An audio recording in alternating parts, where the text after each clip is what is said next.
Next question देखिए, find the probability distribution of number of heads when 3 coins are tossed. बोल रहा है यदि 3 कॉइन को आपने टॉस किया है तो प्रोबेबिलिटी डिस्ट्रीब्यूशन क्या होगा। तो ये बहुत ही आसान क्वेश्चन है। सबसे पहले यहाँ पर सैंपल स्पेस आप लिख लीजिए। 3 हेड होगा, टेल टेल टेल होगा, हेड टेल टेल होगा, टेल हेड होगा, टेल टेल हेड होगा, फिर 2 हेड हो सकता है, 2 head tail, tail head head, head tail head. तो चलिए आपका 2 मतलब 8 नंबर ऑफ सैंपल स्पेस हो गया, यहाँ पर नंबर ऑफ सैंपल स्पेस हो गया 8। अब इन्होंने बोला find the probability distribution of number of heads. जिस चीज़ का जिसका भी प्रोबेबिलिटी डिस्ट्रीब्यूशन पूछेगा वही हो गया रैंडम वेरिएबल। तो यहाँ पर मानना पड़ेगा खुद से कि let x is the random variable किसका, तो random variable of number of heads. तो भैया कितने हेड होते हैं, चूँकि 3 कॉइन टॉस हुआ है तो हो सकता है किसी पर भी हेड नहीं हो, 1 हेड हो, 2 हेड हो और ज़्यादा से ज़्यादा 3 हेड हो, मैक्सिमम 3 हेड्स हो गया। अब हमसे पूछा जा रहा है कि probability of x equal to 0 बताइए।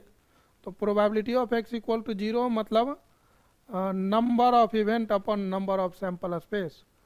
तो भाई sample space, number of sample space तो 8 है, नंबर ऑफ इवेंट सोचिए ये 0 कब मिला होगा, जब क्या आउटकम आया होगा, तो टेल टेल टेल रहा होगा। तो एक ही केस ऐसा है, तो 1/8। आप चाहे तो इवेंट पहले लिख लीजिए फिर आप लिखिए। Probability of x equal to 1 लिखना है, मतलब 1 हेड के लिए तो फार्मूला तो वही है number of event upon number of sample space. और 1 हेड जो है 1 हेड, तो ये 3 तरीके से आ रहा है, तो 3/3 केसेज हैं total, 3/8। Probability of x equal to 2 जो होगा वो आपको number of event by number of sample space, जो कि आपको 2 बाई हेड, तो 2/8, तो यहाँ पर आपको 1/4 मिलने वाला है। और probability of x equal to 3 यदि आप देखेंगे तो number of event by number of sample space, 3 head में आप देख लीजिए एक ही केस होगा, हेड हेड हेड, तो ये 1/8। तो इस तरीके से आप लिख करके आप लिख दीजिए so probability distribution is as.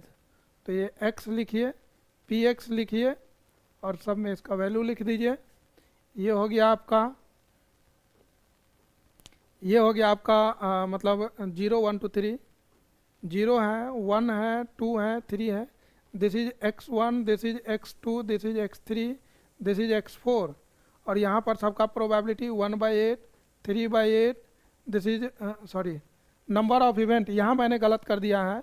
Probability of x number of event यहाँ पर होगा 3। I am sorry for that.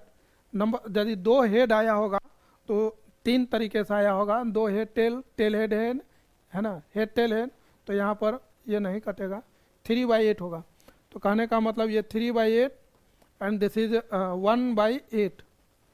अब आपको एक बार चेक कर लेना चाहिए कि सिग्मा pi जो है दिस शुड बी 1। आप इसको ऐड करेंगे तो ये 1 आ रहा है, मतलब सम 1 आ रहा है, मतलब सही है जो मैंने कैलकुलेट किया है। तो इस तरीके से आप इस तरह के क्वेश्चन प्रोबेबिलिटी डिस्ट्रीब्यूशन से रिलेटेड बना सकते हैं।